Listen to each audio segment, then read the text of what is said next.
एमआयएमचे अध्यक्ष असरुद्दीन ओवैसी आता पत्रकार परिषदेत बोलतायत, पाहूया। दो सवाल है, क्या शिवसेना का कोई नेता आपके किसी भी पार्टी सदस्य को मिलने के लिए कहीं पे भी आया था?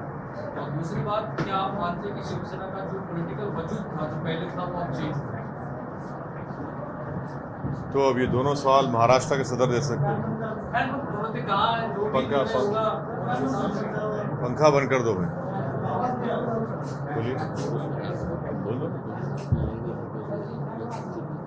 नहीं, मैंने नांदेड़ में जो प्रेस कॉन्फ्रेंस हुई थी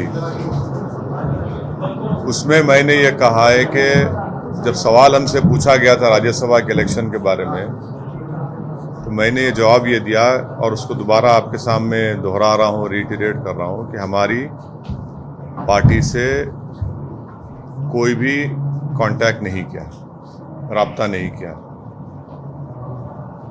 और हमारी पार्टी में मेरी कल रात में बहुत देर तक फारूक शाह साहब जो हमारे धुलिया के एमएलए, उनसे बातचीत हुई। हमारे मालेगांव के हमारे एमएलए और जो फ्लो लीडर है मुफ्ती इस्माइल साहब से मेरी गुफ्तगू हुई इस सिलसिले में, राज्यसभा के इलेक्शन सिलसिले में। तो अगर वो बात करेंगे तो हम बात करेंगे, और नहीं करेंगे तो फिर हमारे को जो फैसला लेना है हम फैसला लेंगे उस बारे में। दूसरा सवाल था कि क्या शिवसेना का वजूद जो पहले था वो अब बदल गया है, इसलिए आप कह रहे हैं कि अगर वो आगे आते तो हम उनको शायद मदद करें? मेरे को नहीं लगता कि बदल गया है, कुछ नहीं बदला, क्योंकि 2000 लास्ट विधानसभा के चुनाव में यही कांग्रेस और राष्ट्रवादी ख़ास तौर से मुस्लिम और दलित में जाकर ये मैसेज देते थे कि एमआईएम और ओवैसी को वोट मत दो, क्योंकि हमको भाजपा और सेना को रोकना है। और ये लोग फिर दोबारा सब एक साथ मिल गए, तो कोई तब्दीली नहीं है। 50 से ज्यादा गिरफ्तारियां हुई हैं। हाँ, कानपुर में 50 से ज्यादा गिरफ्तारियां हुई हैं और अवैध निर्माण जो बिल्डिंग से उसको गिराया जा रहा है। इस मामले में आप क्या कहना चाहेंगे? देखिए, कानपुर में जो तशद्दुद हुआ है, अफसोस के साथ कहना पड़ रहा है कि मेन स्ट्रीम टीवी मीडिया में सिर्फ एक तरफा वीडियोस दिखाए जा रहे हैं। पथरमबाजी दोनों ग्रुप्स में हुई, और जब वेब न्यूज़ पोर्टल के लोग दोनों दिखाए कि यहाँ से भी पत्थरबाजी हो रही थी, इधर से भी पत्थरबाजी हो रही थी, तो यूपी की सरकार ने उन लोगों के ऊपर केसेस बुक कर दिए कि तुमने माहौल को ख़राब करने के लिए वीडियो दिखाए। अब अगर वेब न्यूज़ पोर्टल का काम सच्चाई को दिखाना है, वो किसी की तरफदारी नहीं कर रहे थे, तो यूपी सरकार ने उन पर इसलिए केस लगा दिया क्योंकि वो ये नहीं चाहते थे कि पथराव जो है दो तरफ से हुआ है वो ना दिखाया जाए।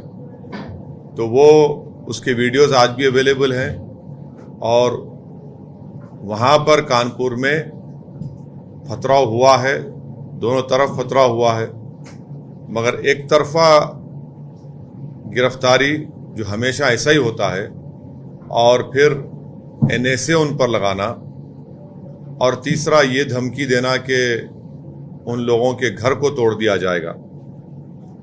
दिल्ली में सुप्रीम कोर्ट ने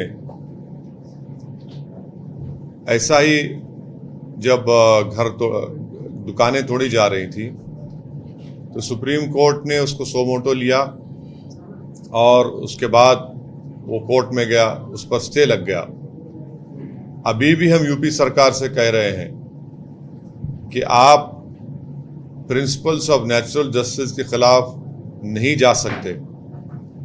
आप जज नहीं है, आप कोर्ट नहीं है, आप नहीं तय कर सकते कि किसका घर तोड़ना नहीं तोड़ना। और अगर इलीगल कंस्ट्रक्शन है, जैसा आपका सवाल है, तो आपको नोटिस देना जरूरी है। आप नोटिस दीजिए उनको, उनसे पूछिए। आप ही अगर ऐसा तोड़ते जाएंगे तो फिर कोर्ट और अदालत की क्या जरूरत बाकी रहेगी। और ये डेमोलिशन नहीं है, बल्कि जितना जो सेंधवा में और मध्य प्रदेश में और एक खरगोन में और गुजरात में खंबाट में जो डेमोलिशन हुआ है और दिल्ली में जो हुआ है, मैं इसको एक मुसलमानों के लिए एक कलेक्टिव पनिशमेंट दिया जा रहा है, जो बगैर नोटिस के, बगैर उनका जवाब सुने आप एक कलेक्टिव पनिशमेंट दे रहे हैं। और भारत के कानून के लॉ के जुरिस्प्रूडेंस में एक नया जुरिस्प्रूडेंस शुरू हो गया, बुलडोजर जुरिस्प्रूडेंस। तो ये मेरा इस आपके सवाल का जवाब ये है। नुपुर शर्मा जो भाजपा की प्रवक्ता है, इनको आप पूछते थे। Sir, what is your opinion about politics and elections being held on religious issues? What is my opinion on politics and elections? Being held on religious issues. धर्म आधारित क्यों चल रहे? सिविक इश्यूज बहुत सारे हैं अपने हिंदुस्तान में। वो सब्जेक्ट छोड़ के रिलीजियस बेस क्यों बनाया जा रहा है? जैसा मेरे साथी ने पूछा कि किसी ने स्पीच किया।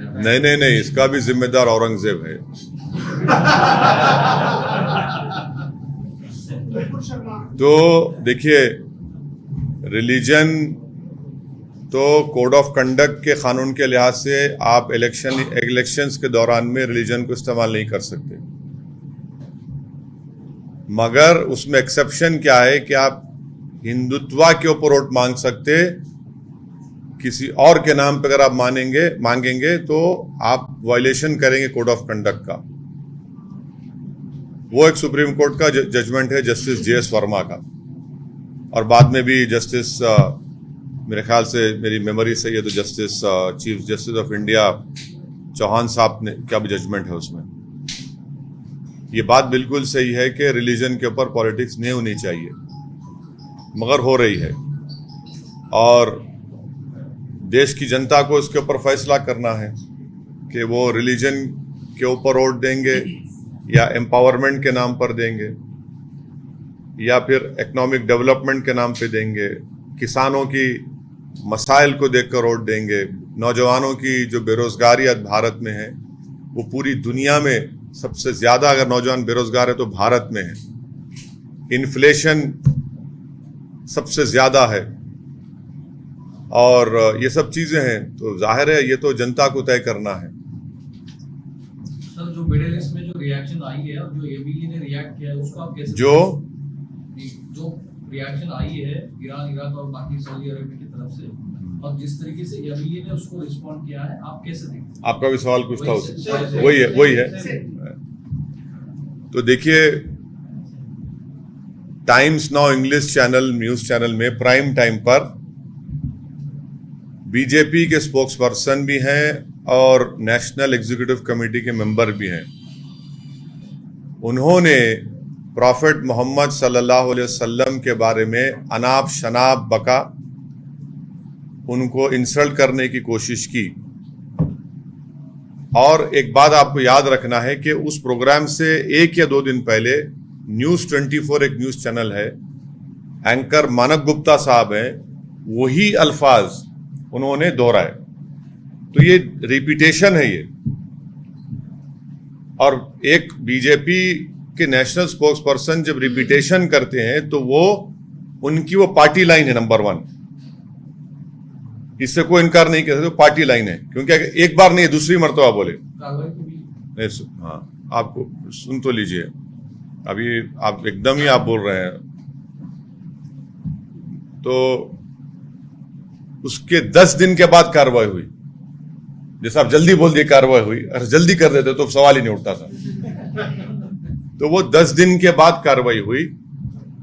पहले दिन, दूसरे दिन, तीसरे दिन, चौथे दिन, 5वें दिन, 6वें दिन, 7वें दिन, 8वें दिन, 9वें दिन देश के प्रधानमंत्री और उनकी सरकार ने कुछ कार्रवाई नहीं की।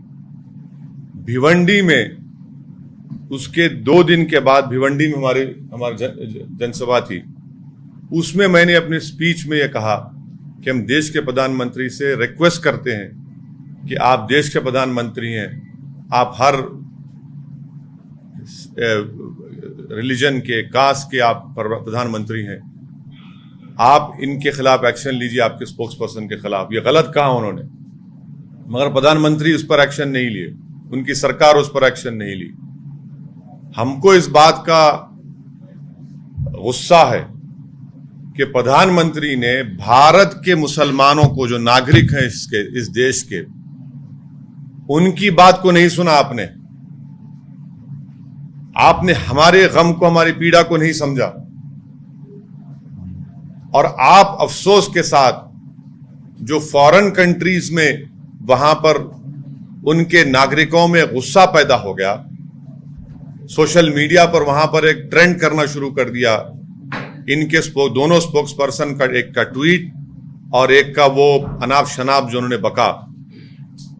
और अफसोस इस बात का है कि जब देश के वाइस प्रेसिडेंट प्लेन में थे, कतर को जा रहे थे, 2 दिन 3 दिन का ट्रिप था, जब प्लेन में उनसे थे, अभी लैंड नहीं किए दोहा में, तो उनसे कहा गया कि आपका बैंक्वेट कैंसिल हो गया है। जब वो लैंड करते हैं कतर में, तो जो मेजबान कंट्री है, जो होस्ट कंट्री है, वो भारत के एम्बेसडर को बुलाकर अपना ऑब्जेक्शन दर्ज करवाता है। और उसके बाद आप देखते हैं कि 12-13 कंट्रीज ने ये सब इस बात पर भारत को, एम्बेसडर्स को बुलाकर ये कहा। उसमें जो आपके भारत के जो एम्बेसडर हैं कतर में, उनका स्टेटमेंट आप पढ़ेंगे तो कहते हैं कि एक्शन लिया और ये लोग फ्रिंज एलिमेंट थे। आप बताइए कि कोई नेशनल पार्टी का, रूलिंग पार्टी का, जिसके 300 से ज्यादा एमपी हैं लोकसभा में, जो भारत के बहुत प्रदेशों में उनकी सरकार है, वो फ्रिंज होगा क्या? कैसे फ्रिंज होगा वो?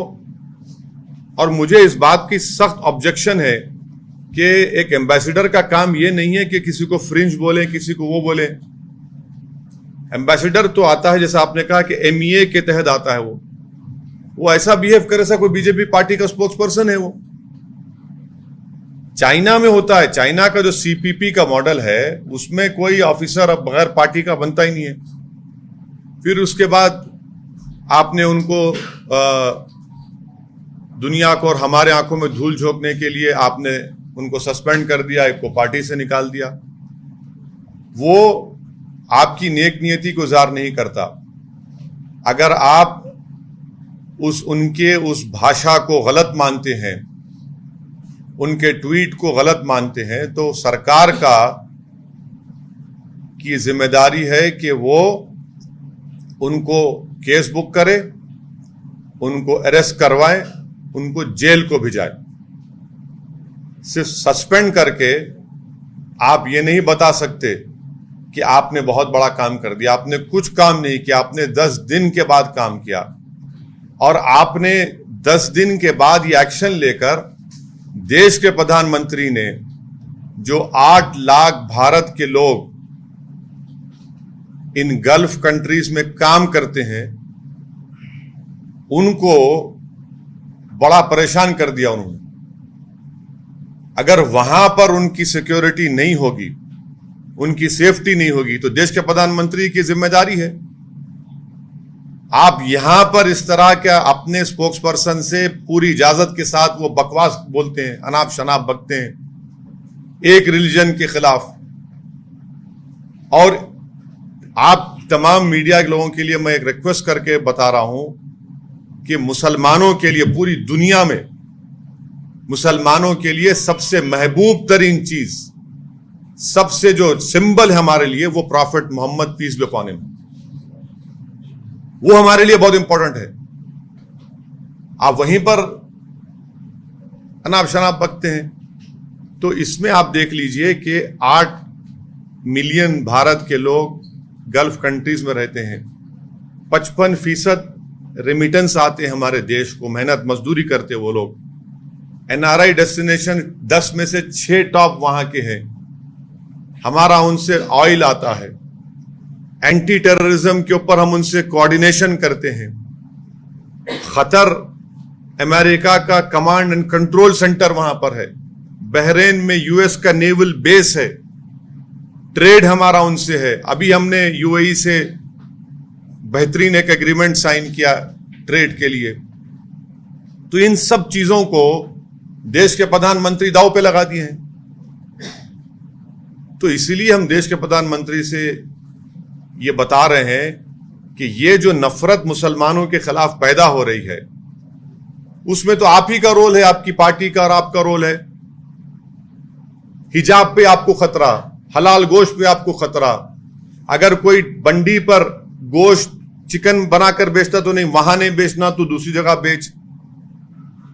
हाँ, और फिर ये जो नफरत पैदा हो रही है, तो ये जो इकोसिस्टम बन चुका है, इसीलिए इनको लगता है कि जो चाहे बोलो, इनको कुछ फर्क नहीं पड़ता है।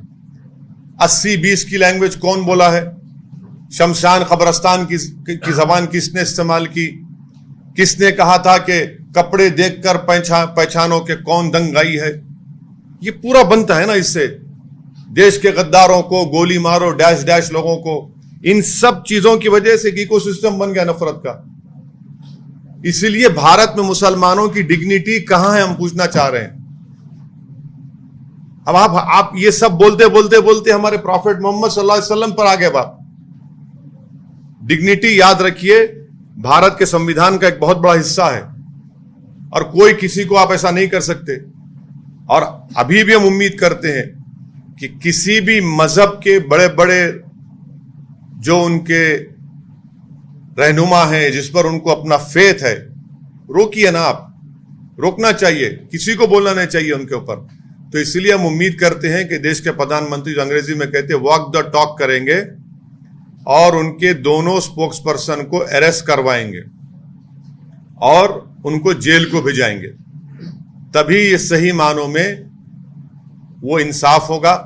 वरना आप याद रखिए, 6-8 महीने के अंदर उनका रिहेबिलिटेशन हो जाएगा और उनका रीपैकेजिंग करके उनको पेश कर दिया जाएगा।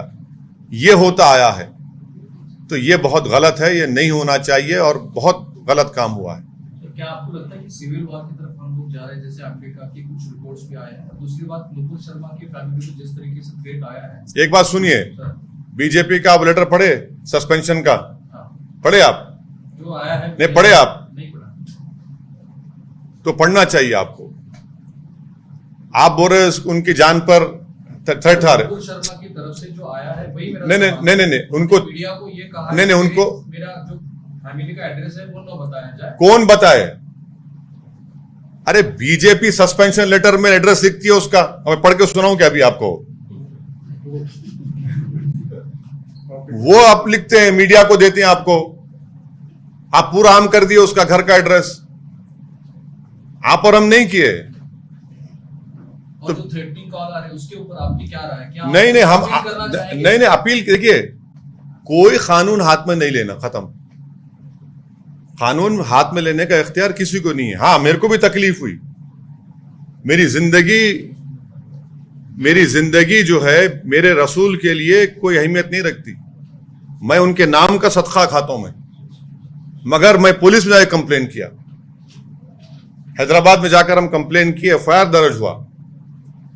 फिर हमारे स्टेट के पुलिस के लोग हमको पूछे कि हैदराबाद में एक आदमी है जो उनको थ्रेट किया, उनको बोला कि उनके सर पर इनाम रख दिया था। हम बोले एक्शन लो आप। उसके खिलाफ केस बुक हुआ, उसको जेल में भिजाया गया हैदराबाद में।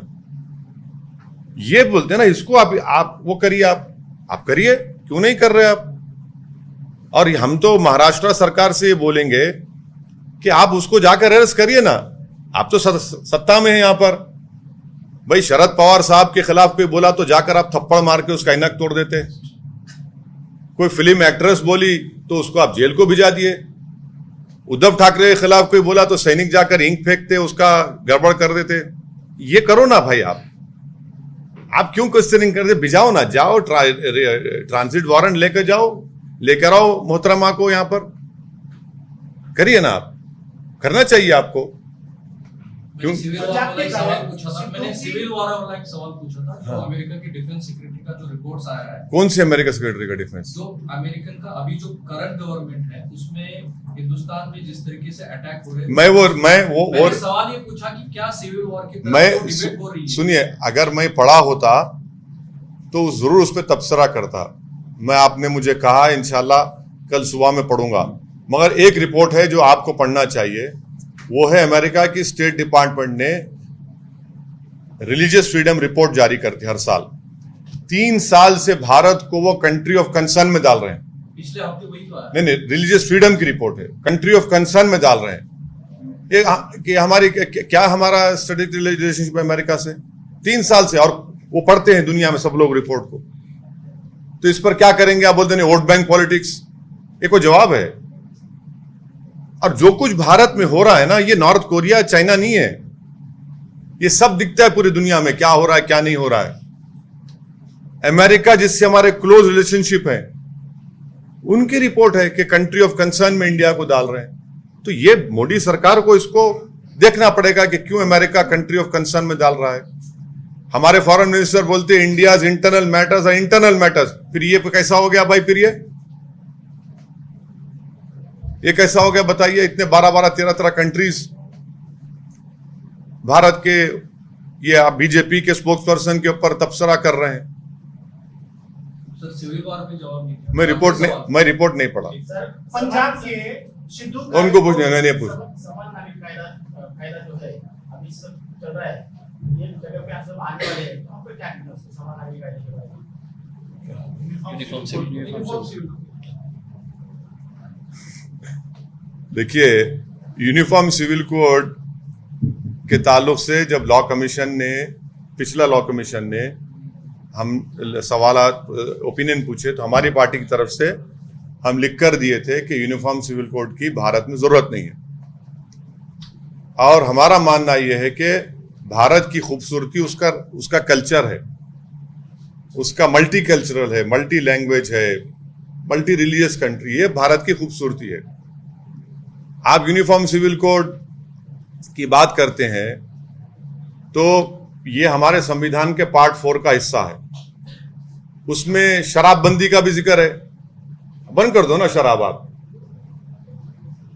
बंद कर दो। नहीं बंद करेंगे क्योंकि जो यूनिफॉर्म सिविल कोड की बात कर रहे हैं वो शराबबंदी की बात नहीं करेंगे। इसलिए नहीं करेंगे कि शाम में 7 बजते की टून होना है उनको। आप बंद करो ना भाई। डायरेक्टिव प्रिंसिपल में कहा गया शराब के ऊपर आप शराब नहीं बंद करते। उसी डायरेक्टिव प्रिंसिपल में कहा गया कि देश के जो रिसोर्सेज हैं वो देश के नागरिकों में इक्विटेबल डिस्ट्रीब्यूट होनी चाहिए। अब आप जानते हैं कि देश की 45% दौलत 10 लोगों के पास है। वो क्या वो डायरेक्टिव प्रिंसिपल के खिलाफ नहीं जा रहे हम। अनएम्प्लॉयमेंट का जिक्र डायरेक्टिव प्रिंसिपल में, पूरे विश्व में अगर सबसे ज्यादा अनएम्प्लॉयमेंट है तो भारत में, आप वो डायरेक्टिव प्रिंसिपल को भूल जाते हैं आप। अब आप डायरेक्टिव प्रिंसिपल की, आप यूनिफॉर्म सिविल कोड की बात कर रहे हैं। क्या कोई महाराष्ट्र का आदमी जाकर हिमाचल प्रदेश में एग्रीकल्चर लैंड खरीद सकता? नहीं खरीद सकता, नहीं खरीद सकते आप जमीन को। क्या आप, अगर आपको हमने संविधान में नॉर्थ ईस्ट के लिए उनका कल्चर का प्रोटेक्शन दिया है, क्या आप वहां पर आग लगाना चाहते हैं? आप लोग वहां पर नॉर्थ ईस्ट में उनका कल्चर बहुत इंपॉर्टेंट है। मिजोरम, नागालैंड, इन तमाम आसाम, इन जगहों पर क्या आप वहां पर करेंगे? फिर आसाम के मुख्यमंत्री बोलते ए मुसलमान 2-3 शादी कर। अरे भाई प्रूफ बताओ। जो 2004 और 5 में नेशनल फैमिली हेल्थ सर्वे हुआ था, उसमें देख लो हिंदू मुसलमान बराबर के 2-2 शादियां कर रहे वो लोग। आप बोलते हैं शादी, अरे कहां शादी कर रहे? फिर कोई बोलता नहीं यूनिफॉर्म सिविल कोड लाओ, नहीं तो मुसलमान बच्चे बहुत पैदा कर रहे, वो भी झूठ। क्योंकि अभी जब latest national family health survey आया, जो TFR रेट मुसलमानों का 10 या 15 साल पहले था, वो गिरावट आई, उसमें बहुत गिरावट आई। अब यूनिफॉर्म सिविल कोड की आप बात करें, हमको बताइए जो हिंदूज को हिंदू अनडिवाइडेड फैमिली में टैक्स रिबेट मिलता, भाई मुझे क्यों नहीं मिलता? क्रिश्चियंस को क्यों नहीं मिलता? क्या वो राइट टू इक्वालिटी के खिलाफ नहीं है भारत के संविधान के? क्या आप उसको सबको देंगे क्या टैक्स रिबेट? और फिर आप यूनिफॉर्म सिविल कोड की बात करेंगे तो क्या वो दयाभागा स्कूल ऑफ थॉट होगा या मिताक्षरा स्कूल ऑफ थॉट पर होगा? बताइए आप। सतपति रहेगा या निकाल देंगे आप? ये कहां देश को कहां ले जा रहे आप? गरीबी, बेरोजगारी मुकद्दर बन गया भारत के नौजवानों का। इस देश का सबसे बड़ी ताकत उसका डेमोग्राफी डिविडेंड है। 60% जनता जो है 40 साल के कम उम्र की है। आप उनको रोजगार पे लगाओ, काम पे लगाओ, उनको कुछ करो, तो मोदी जी बोलेंगे मैं लाभार्थी कर दिया। अरे भाई एक नौकरी नहीं है उनको नौकरी कुछ करो आप, कुछ नहीं। अब यूनिफॉर्म सिविल कोड का एक झुंझुना दे दिए, लेके नाचो उसको, पेट भर जाएगा तुम्हारा। तो यूनिफॉर्म सिविल कोड की जरूरत ही नहीं है भारत को, बिल्कुल जरूरत नहीं है। बीजेपी का एजेंडा है। हमारी पार्टी लॉ कमीशन को लेटर लिखकर दी थी कि हम उसके खिलाफ हैं। और एक बात याद रखिए, मुसलमानों को उनको संविधान में प्रोटेक्शन आर्टिकल 29 से है, वो फंडामेंटल राइट है। मेरा कल्चर का प्रोटेक्शन है। आप कैसा कल्चर को छीन लेंगे मेरे? एक डायरेक्टिव प्रिंसिपल क्या फंडामेंटल राइट को छीन लेगा? तो ये सब चीजें हैं जो चैलेंजेस देश के सामने, उसको देखना नहीं चाहते। पंजाब के गायक नहीं, सर बोलिए। देश की जो है नाम शक्ति को रोकने के लिए अगर ये प्रकाश आंबेडकर साहब हो या आप सब मिलकर लोकसभा चुनाव के आयोग, पूरा देश 80% जो बहुजन समाज है आपकी तरफ भगवान के जैसा सोचने की दोनों, तो इस लोकसभा में क्या हुआ? बाद में जो है ना लोगों का विश्वासघात हुआ आपकी तरफ से, दोनों तरफ से, ऐसा लगता है सर? देखिए, हम और बाड़ा साहब जो है अलायंस में थे, और बाड़ा साहब के साथ हम लोग, मैं खुद गया, कई मीटिंग्स को एड्रेस किया पार्लियामेंट के चुनाव में। और मैं हमेशा बाड़ा साहब को बोलता था कि हमको पार्लियामेंट चुनाव में उतनी ज्यादा कामयाबी नहीं मिलेगी, विधानसभा में मिलेगी, क्योंकि हम लोग लास्ट मोमेंट पर मिले थे। तो बड़ा साहब बोलते नहीं ओवैसी साहब आप नहीं जानते, हम लोग सीट निकाल रहे, जितने जीत रहे कर। मैं ठीक है सर, आपको अच्छा मालूम।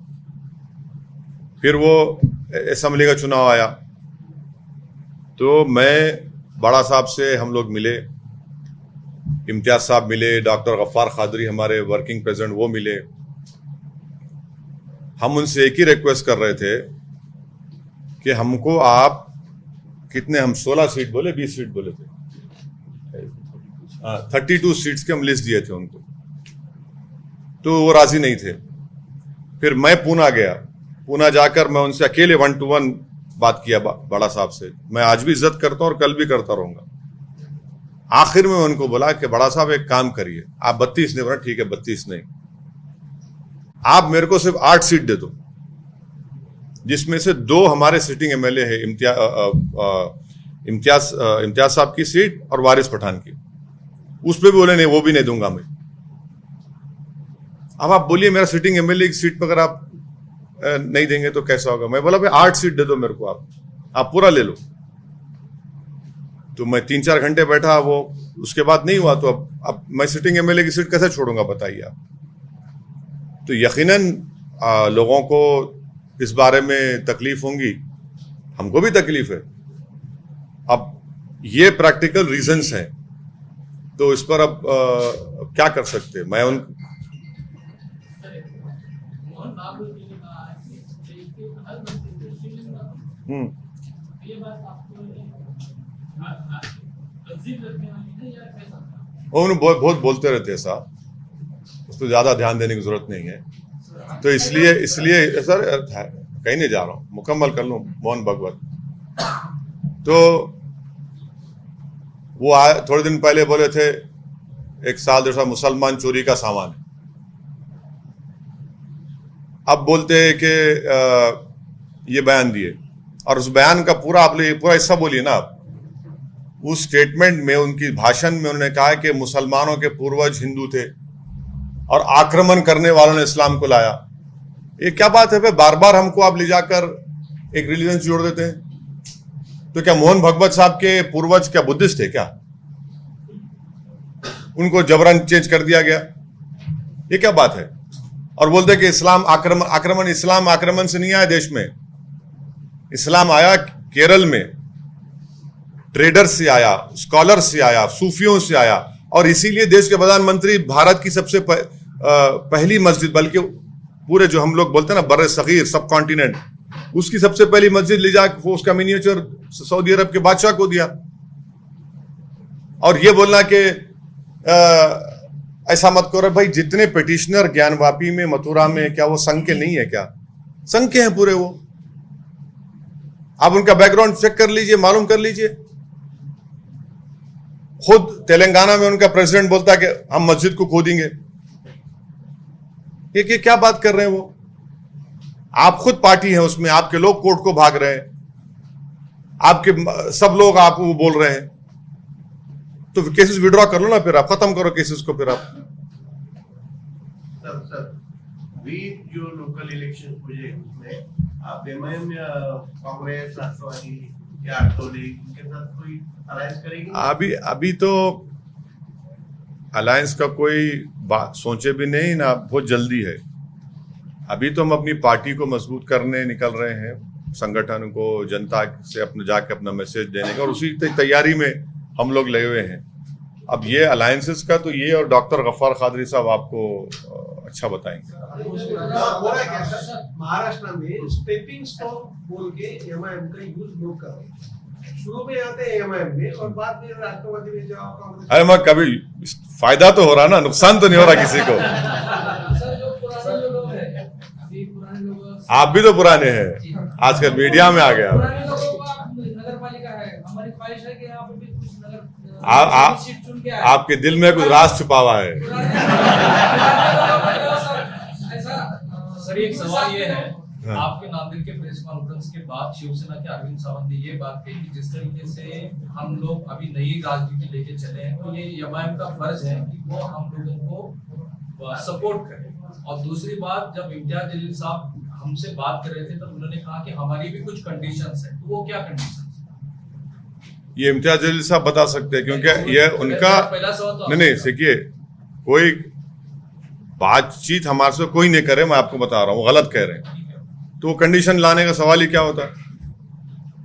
मैं जब हमारे दोनों विधायक से बात किया तो उन्होंने कहा कि हमारे उनके कॉन्स्टिट्यूंसी में उनके बहुत से डेवलपमेंट के मसाइल, मालेगांव में है, धुलिया में है, और साथ ही साथ जो है माइनॉरिटीज के इश्यूज भी हैं महाराष्ट्र में। तो हमसे कोई जब बात करेंगे तो हम क्या बात करें आपको बोल सकते हैं।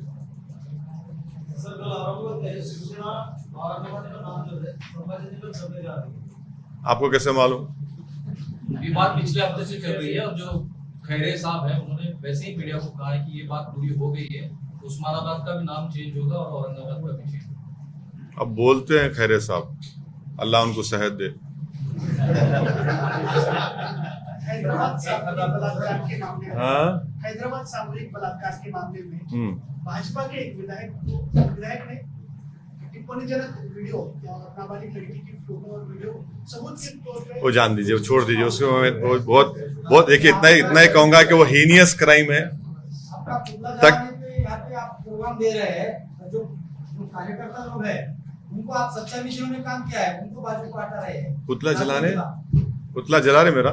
जलाया है ना आपने? अरे बहुत अच्छा है ना। नहीं आप देखिए, सुनिए, ऐसा है ना, ऐसा है, थ्रेट सवाल ऐसा है। नहीं सुनिए, पुतला जलाए तो बलायात जाते कहते जलाना चाहिए, क्या बात है? मैं क्यों जलूंगा? मेरा जलाओ, कोई बात नहीं, बहुत अच्छी बात है। राज्यसभा के बारे में क्या? बोल दिया ना, अभी 3 मरतबा फिरा के पूछ रहे थे मेरे को ये। आप वोट किसको देंगे? वोट किसको देंगे? सीधा बात, सीधा बात। सीधा बात, अभी जब बात करेंगे तो करेंगे, नहीं करे तो अपना फैसला करके बताएंगे। किससे करेंगे? हाँ नहीं, देखो सुनिए, भाजपा और सेना में ही चालू है। नहीं सुनिए, अभी हम तो आपके जरिए से बोल दिए, वो मैसेज जाएगा, वो लोग बात करेंगे, हम बात करेंगे। सुनो, आप नहीं बात करेंगे, हमारा जो कर रहे हैं फैसला लेंगे ना। नहीं तो दोनों भी, एक तो सेना है, दूसरी भाजपा। अरे भाई, आप किससे बात करेंगे आप? अरे जो बात करेंगे हमसे, उनसे बात करेंगे। अच्छा, भाजपा ने बात की तो भी आप बात करेंगे? नहीं, भाजपा से क्यों बात करेंगे? सेना से बात करेंगे। अरे उसमें अकेले वो हैं क्या? उसमें तो पूरा 3 पार्टियां हैं ना, 3 पार्टियां हैं। नहीं देखिए, अगर वो बात करे, देखिए हम लोग हैदराबाद में क्या बोलते हैं, जिसके पेट में दर्द है उन्हें अजवान खाना। मैं खाया तो आपका दर्द कैसा कम होगा, पेट का दर्द? कोरोना कोविड में सबसे ज्यादा लोगों को तकलीफ हुई इस महीने। क्या बोले आप? कोरोना कोविड जो है महामारी जो इस पीरियड में सबसे ज्यादा लोगों को तकलीफ हुई। सेंट्रल गवर्नमेंट को या स्टेट गवर्नमेंट इसके बारे में नहीं, कोविड में मैं तो पार्लियामेंट में खड़े होकर कहा कि भारत में 40 लाख लोग मरे, इसमें कोई डिनाई नहीं कर सकता। ये सब ये डेटा दे रहे ना, वो 3 लाख, ये सब बकवास है। कब्रस्तान भर गए, शमशान भर गए, लकड़ियां नहीं थी, जमीन नहीं थी दफनाने के लिए, लकड़ियां नहीं थी जलाने के लिए, अस्पताल में कोई इलाज नहीं था, पूरे देश में माहौल था ऐसा ही। और मेरा आज भी मानना है कि सेकेंड वेव आने से पहले अगर 2021 जनवरी, आपको याद दिला रहा हूं, 2021 जनवरी में हमारी क्रिकेट टीम ने ऑस्ट्रेलिया में टेस्ट मैच जीता था, तो उस वक्त बीजेपी की नेशनल एग्जीक्यूटिव कमेटी ने 2 रेजोल्यूशन पास किए थे। एक भारत की क्रिकेट टीम को मुबारकबाद, दूसरा देश के प्रधानमंत्री को मुबारकबाद, उन्होंने कोविड को हरा दिया। सेकेंड वेव जब आए, नहीं, सेकेंड वेव आने से पहले दूसरे कंट्रीज ने, यूएस ने, यूके ने, जापान ने, कनाडा ने, उन्होंने वैक्सीन का ऑर्डर प्लेस कर दिया था। हम लोग कब प्लेस करते हैं? हम लोग सब तमाशा होने के बाद, जो 21 में हम लोग, जनवरी 21 में शुरू हुआ, तो 2020 अगस्त में ये कंट्रीज ने अपना वैक्सीन ऑर्डर प्लेस कर दिया। हम जनवरी में ऑर्डर प्लेस करते हैं वो पुणे की कंपनी को, तो उसकी वजह से लोगों में मौत हो गई पूरा। अगर पहले वैक्सीन का ऑर्डर कर देते, सब चीज कर देते, तो बहुत से लोगों की मौत नहीं होती थी। तो ये आपकी बात सच है, मगर ये बहुत बड़ी नुकसान सबका हुआ। बहुत से परिवार ने, खानदान ने अपने माँ को, भाई को, वालिद को, पतियों को, सबने खोया। सोनिया गांधी ईडी के हाँ बा चार धर्म के नाम पर कोई बोलता है तो उस पर खटला दायर किया जाता है। हाँ, फिर सरकार ये ऐसा अपने को बोलने को हक नहीं है, जो अपने जात पर बात करे उसको हक नहीं है। नहीं, आप बराबर बोलिए, मगर आप किसी को नीचा मत दिखाइए। आप किसी को नीचा मत दिखाइए और किसी को ये मत बोले कि ऐसा इंसल्ट करना, ये तो गलत है ना। फ्रीडम ऑफ एक्सप्रेशन है, अभी बस है ना, हो गया ना। अरे नहीं, आप ठहर जाइए। असल मंत्री साहब ने बोला था कि हम जुल्म सहलेंगे, लेकिन देश की अखंडता पे हम आंच आने नहीं देंगे। क्या कौम को एक तरीके से जुल्म सहने के लिए तैयार करने की कोशिश कर रहे हो क्या है? देखिए, भारत के संविधान में राइट टू लाइफ एक फंडामेंटल राइट है, डिग्निटी एक फंडामेंटल राइट है।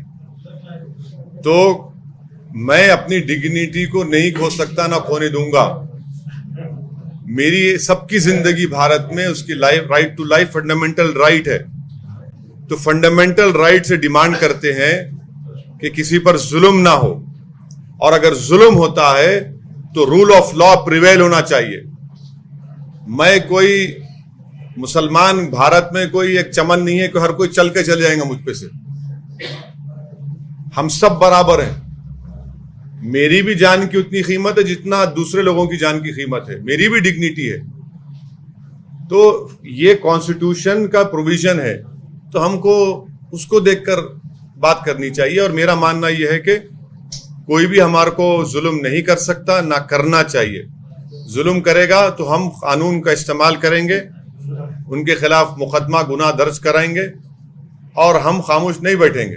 आप ऐसा नहीं कर सकते किसी पे जुल्म कह सकते। जुल्म होता क्यों? जुल्म इसलिए होता है क्योंकि सत्ता में बैठने वाले जुल्म की इजाजत देते। ये हमको समझने की जरूरत है, क्योंकि अगर उसको मालूम कि मेरा बैठने वाला जो बड़ा आदमी है वो मेरा माई बाप है, और माई बाप मेरी हर गलती को माफ कर देगा, तो वो जुल्म करता है। जब उसको मालूम हो जाएगा कि तेरे जुल्म अब नहीं चलेगा, तो जुल्म बंद हुआ था। तो इसलिए सत्ता में बैठने वाले इजाजत देते हैं जुल्म करने की। इसीलिए आप देखते हैं कि कभी मॉब लिंचिंग हो जाती है गोश्त के नाम पे। अभी यूपी में एक लड़के को जिसका बाप खबर खोदता है, उसको यूपी की पुलिस ने इतना मारा, उसके रेक्टम में एक बैम्बू को घुसा दिया। आप जाके बोलेंगे उसको कि सबर कर ले, जुल्म सह ले? आप बताइए, कानपुर में जो बच्चों को मुलविस नहीं है, जिनका इन्वॉल्वमेंट नहीं है, उनको आप पकड़ रहे हैं, आप बोलेंगे जुल्म सह ले? बगैर नोटिस के घर तोड़ रहे हैं, जुल्म सह ले? जुल्म इसलिए होता है क्योंकि सरकार उन लोगों को इजाजत देती है। जुल्म इसलिए होता है क्योंकि सरकार एक पक्षपात करती है, एक विशेष समुदाय के लोगों को उनको करार देती है कि भाई ये इनको ऐसा कर दो। तो इसलिए ये चीजों को समझने की जरूरत है। जहां हमारी पार्टी का मौक़िफ़ यह है कि हम जुल्म नहीं सहेंगे, हम इंसाफ चाहते हैं, और जुल्म और इंसाफ में फर्क है। जुल्म जब तक होगा, जुल्म को सहना भी जुल्म है। इंसाफ जब होगा तो अमन रहेगा, और इंसाफ उस वक्त होगा जब सरकारें भारत के संविधान को देखकर उस पर इंप्लीमेंट करेंगी। और हम जुल्म के खिलाफ आवाज उठाते आए हैं और उठाते रहेंगे, मगर कानून को हाथ में नहीं लेना चाहिए। फर्क है उसमें। बहुत बड़ा स्थान है, क्यों नहीं है? बिल्कुल है। हमारे पार्टी में महिला विंग है, हर जगह उनको पोजीशंस हैं। उनको हम बगैर देखिए 50% आबादी को छोड़ के बगैर कैसा कोई पॉलिटिकल पार्टी काम कर पाएगी? तो यकीनन उनको साथ लेना है, और बल्कि मैं इतराफ भी करता हूं, हमको और करने की जरूरत है, और हम इंशाल्लाह उस पर करेंगे। ये हमारे मोहम्मद अली साहब हैं। एबीपी माझा, उघडा डोळे बघा नीट।